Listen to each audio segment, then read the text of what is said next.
Hey guys, आप सभी का स्वागत है आपके अपने यूट्यूब चैनल पे। मैं हूं मुकुंद पाठक। बेसिकली हम इस वीडियो में डिस्कस करने वाले हैं कि जो एसएससी जो डिप्लोमा करने चाहते हैं, कि जो 10 के बच्चे हैं जो पास हो चुके हैं, पोस्ट एसएससी जो 10 के बच्चे पास हो चुके हैं उनके लिए, तो वो क्या करना चाहते हैं कि डिप्लोमा करना चाहते हैं तो वो एडमिशन ले सकते हैं गाइस। तो यहाँ पे कल एक सर्कुलर आया था 12th के लिए कि उनका जो डेट था उसको एक्सटेंड कर दिया गया है। बट अब क्या बात आ गई है इसमें कि जो 10th के बच्चे हैं उनके लिए अपडेशन आया, लेकिन उसमें कुछ इस तरीके से आया क्लास कि उनके जो वैकेंसीज होंगे वो बाद में दिखाई जाएंगे। यानी कि अभी जो उनका प्रोसेस था वो 7 सितंबर तक का ही प्रोसेस था एडमिशन का। और बेसिकली आज क्या हो गया, 8 हो गया, देखिए 8 सितंबर हो गया, लेकिन आज 4 बजे ना एक सर्कुलर आने वाला है क्लास, तो वो 4 बजे का सर्कुलर हम देखेंगे बाद में। लेकिन अभी यहाँ पे मैं जो सर्कुलर पहले आ चुके हुए हैं उसके अंदर कौन कौन से ऐसे प्रोसेस थे वो मैं आपके साथ डिस्कस करने वाला हूँ।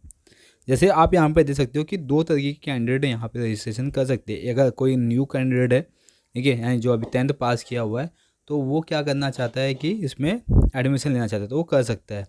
अब जो न्यू रजिस्ट्रेशन वाले बच्चे हैं उनके लिए एडमिशन क्लोज कर दिया गया है गाइस। तो अभी आपको वेट करना होगा कि कुछ नया सर्कुलर आए और आपकी भी डेट एक्सटेंड हो जाए, जैसे कि 12th के डेट एक्सटेंड कर दिए गए थे। तो चलिए, तो यहाँ पे अब आपको मैं बता दूँ कि कुछ जो सर्कुलर्स थे जो पहले डिक्लेयर किए गए थे, तो उसके बारे में थोड़ा सा देख लेते हैं एंड देन फिर अपने वीडियो को और भी इंफॉर्मेटिव क्या क्या है वो पार्ट देखेंगे हम। यहाँ पे जो अप्लाई करना था वो आपको था 30 जून से गाइस, ठीक है, 30 जून से लेके 7 सितंबर तक का आपको डेट दिया गया था, जो कि एक लंबा पीरियड है उन बच्चों के लिए जिन बच्चों ने अगर ध्यान नहीं दिया हो तो भी 1-2 महीने का टाइम बहुत हो जाता है क्लास। तो आप रजिस्ट्रेशन यहाँ पे कर सकते थे, लेकिन अब आपको देखना है कि अगर नया कुछ सर्कुलर आया और डेट एक्सटेंड किया गया तो आपके लिए एक अपॉर्चुनिटी फिर से यहाँ पे आ जाएगी कि आप डिप्लोमा कर सकते हो। एंड डॉक्यूमेंट जो वेरिफिकेशन था वो भी सेम 30 से लेके 7 तक का था। क्लियर। अब क्या होगा कि आपका एक मेरिट लिस्ट लगेगा, ठीक है, जिसको हम बोलते हैं प्रोविज़न मेरिट लिस्ट। देखिए, अब उस प्रोविजन मेरिट लिस्ट जो कि कल लगने वाला है 9 सितंबर को गाइस, एंड 9 सितंबर के बाद आपको एक और टाइम दिया जाएगा, एक टाइम पीरियड दिया जाता है। वहाँ पे आपका ग्रीवेंस होता है। ग्रीवेंस मतलब कि अगर आपको कुछ कंप्लेंट करना है, कुछ क्वायरीज है, तो आप अपना कंप्लेंट क्वायरी सॉर्ट आउट कर सकते हो यहाँ पे, ठीक है। तो वो डेट है आपका 10 से लेके 12 तक का, ठीक है।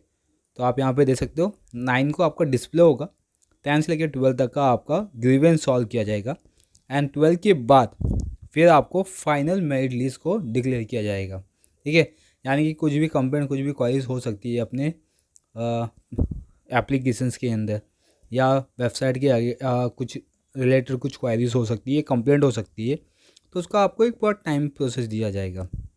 आराम से आप 10 से लेकर 12 तक का आप इसमें ग्रीवेंस कर सकते हो, एंड 13 को फिर फाइनल मेरिट लिस्ट को डिक्लेयर कर दिया जाएगा गाइस, ठीक है। यानी कि अब उसके बेस पे आपका राउंड 1 राउंड 2 होगा और वहाँ पे आपको कॉलेज अलॉटमेंट किए जाएंगे, तो वो आपको यहाँ पे देखना है।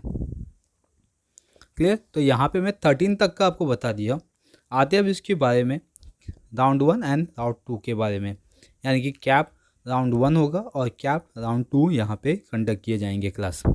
तो चलिए आते फर्स्ट वन, हाँ, कैप राउंड 1 पे। ओके, तो यहाँ पे देख सकते हो कि display provision category wise seat, ठीक है, यानी कि जो सीट होगा आपका वो 13 सितंबर को डिक्लेयर किया जाएगा, प्रोविज़न वाइज होगा, ठीक है। Online submission and confirmation of the option form CAP round 1 to the candidate log in by the candidate 17 से लेकर 16 तक का होगा, एंड उसमें आपका राउंड 1 का फिर अलॉटमेंट किया जाएगा जो कि 18 को पता चलेगा आपको।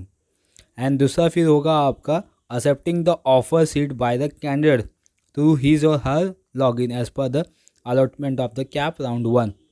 यानी कि जैसा कि अगर आपने 11th में एडमिशन लिया हुआ है या आपने कहीं और एडमिशन लिया हुआ है ऑनलाइन बेसिस पे, जैसे कि हम एक ऑप्शन फॉर्म भरते हैं फिर कॉलेज जो हमें अलॉट होता है तो उसमें अपना एडमिशन फिक्स करते हैं, सेम वैसा यहाँ पे भी करना है कि आपको डिप्लोमा का कॉलेज अलॉट किया जाएगा तो उसके जो सीट्स होंगे उस पर आपको कंफर्म करना होगा कि हाँ उस कॉलेज में एडमिशन लोगे, ठीक है। तो उसके लिए प्रोसेस का टाइम दिया गया आपको 19 से लेके 22 का, 3 दिन में आपको क्या करना है कि अपने एडमिशन कंफर्म करने हैं गाइस, ठीक है। अगर आपको वो कॉलेज नहीं चाहिए वो सेंटर नहीं चाहिए तो आप अपना एडमिशन कैंसिल कर सकते हो। आप राउंड 2 के लिए भी अप्लाई कर सकते हो। राउंड 2 में भी आपको सेम प्रोसीजर फॉलो करना होगा। तो चलिए पहले हम यहाँ पे देख लेते हैं। तो ये 4 यहाँ पे पार्ट बता दिया कि आपका एक तो डिस्प्ले होगा प्रोविजन मेरिट लिस्ट, ठीक है, राउंड 1 के लिए। फिर आपको सबमिशंस करना होगा आपका डॉक्यूमेंट या तो ऑप्शन फॉर्म जो होता है फर्स्ट वन, ठीक है। ऑप्शन फॉर्म में आपको सेलेक्ट करना होगा कि कौन कौन से कॉलेजेस में डिप्लोमास है, तो उसके कॉलेजेस आपको चूज़ करने होंगे, या तो आपको मालूम होंगे तो उसके अकॉर्डिंग जाना है आपको। फिर आपका डिस्प्ले होगा सीट, यानी कि जो राउंड 1 है उसका सीट डिस्प्ले किया जाएगा, यानी कि जो कॉलेज अलॉटमेंट होने वाले उसको डिस्प्ले किया जाएगा। अब जो कॉलेज अलॉटमेंट हो जाएगा फिर उसके बाद आपको उस कॉलेजेस में अपने एडमिशन कंफर्म करने हैं, ठीक है, जो कि 19 से लेकर 22 के बीच में चलेगा क्लास।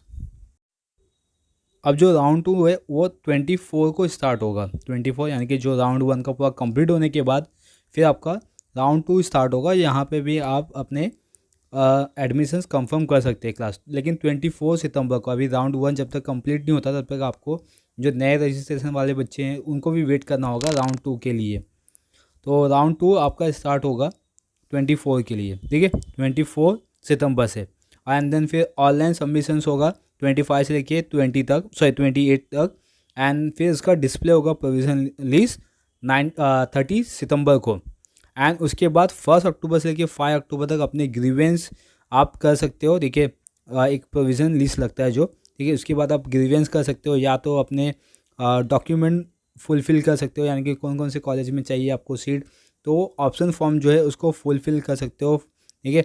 एंड देन गाइस फिर उसके बाद 1 से लेके 6 तक, देखिए उसकी इन बिटवीन ही 1 से लेके 5 आपको क्या करना है कि अलॉटमेंट अब जो ऑप्शन फॉर्म है कॉलेज वाले जो उसको चूज़ करना है, कॉलेजेस आपको चूज़ करनी है। एंड उसके बाद 1 से लेके 6 के बीच में ही आपको क्या होगा कि कॉलेज अलॉटमेंट भी कर दिया जाएगा। अब जो कॉलेज अलॉटमेंट कर दिया जाएगा उसमें आपको क्या करना है, अपने सीट कंफर्म करने हैं फटाफट, क्योंकि उसमें टाइम नहीं दिया गया है क्लास की 1 से लेके 5 तक। फिर उसी 1 से लेके 6 तक के बीच में ही आपको सब कुछ कर देना है, वहाँ पे अपने एडमिशन भी कंफर्म कर देने हैं गाइस, ठीक है। तो ये प्रोसेस हो गया राउंड 2 का। अब इसके अंदर कुछ एडिशनल इन्फॉर्मेशन भी दिया हुआ है, वो हम देख लेते हैं। जैसे कि first one, commencement of academic activities, ठीक है, फॉर ऑल इंस्टीट्यूशंस, कि commencement activity academic activity that में जो भी कॉलेजेस है वो अपनी एक्टिविटी स्टार्ट कर देगा 1 अक्टूबर से। देन जो कट ऑफ होंगे वो भी डिस्प्ले कर दिया जाएगा क्लास 13 अक्टूबर को, ठीक है। अब जो कमेंसमेंट ऑफ द एक्टिविटी क्या है, मतलब कि उसमें से लिस्टेड होंगे बच्चे, ठीक है, उनका कट ऑफ होगा, उसके बेस पे वो क्या करेंगे, पूरा लिस्टेड करेंगे। एंड फिर 13 अक्टूबर को पूरा कट ऑफ दिखा दिया जाएगा कि आपका नाम आया कि नहीं आया हुआ है। देन फिर उसके बाद 14 अक्टूबर को क्या करना है आपको कि for the institution last date of the uploading the data, यानी कि जो कॉलेजेस होंगे या इंस्टीट्यूशंस होंगे उनको लास्ट डेट दिया गया 14 तक, यानी 13 को ही उनको अपलोड कर देने हैं। 13 से लेकर 14 तक का पूरा अपलोडिंग यहाँ पे दिया हुआ है कि जो अलॉटमेंट हो चुके हैं वो 13 से लेकर 14 तक का आपको डिस्प्ले किए जाएंगे। तो ये हो गया पूरा प्रोसेस गाइस, जो 14 अक्टूबर तक चलने वाले हैं। तो चलिए, लेकिन बस ये एक होप कर सकते हैं कि जैसे 12 के डेट को पोस्टपोन किया गया था, एक्सटेंड करके उनको एडमिशन और आगे किया गया है, ठीक है, तो वैसे हम उम्मीद करते हैं कि आपका भी क्या हो सके कि डेट एक्सटेंड हो जाए और आपको भी डिप्लोमा में एडमिशन मिल सके क्लास। चलिए गाइस, इस वीडियो में बस इतना ही है। हम मिलते हैं और भी नए इंफॉर्मेटिव वीडियो के साथ। बने रहिए मेरे यूट्यूब चैनल के साथ। अभी तक आपने चैनल सब्सक्राइब नहीं किया है तो चैनल सब्सक्राइब कर लीजिए, बेल आइकन प्रेस कर लीजिए ताकि आपको इसी तरीके के नोटिफिकेशन मिलते रहेंगे guys. Thank you for watching.